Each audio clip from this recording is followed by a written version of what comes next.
Agora falando sobre as propriedades do concreto, eles precisam ser analisados em duas condições, fresco e endurecido. O concreto fresco é assim considerado até o momento em que tem o início a pega do aglomerante. E o concreto endurecido é o material que se obtém pela mistura dos componentes, após o fim da pega do aglomerante. Propriedades no estado fresco. As propriedades do concreto, quando estão frescos, são a consistência, plasticidade, poder de retenção de água e trabalhabilidade. Começando pela consistência, a consistência é o maior ou menor grau de fluidez da mistura fresca, relacionando-se, portanto, com a mobilidade da massa. O principal fator que influi na consistência é o teor água e materiais secos.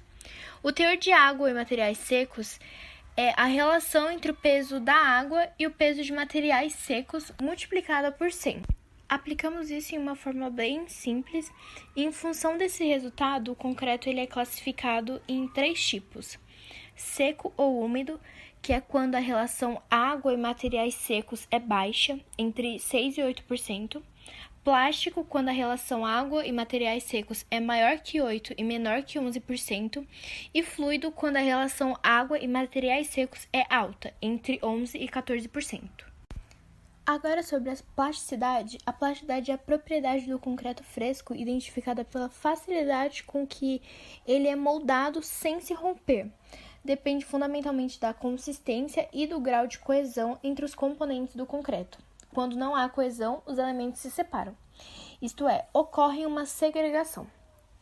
Bom, quando a ligação entre os grãos agregados é mais frágil, a segregação, que é a separação dos grãos do agregado da pasta do cimento, pode acontecer durante o transporte, lançamento ou adensamento. A própria ação da gravidade é capaz de fazer com que os grãos mais pesados desçam para o fundo das formas.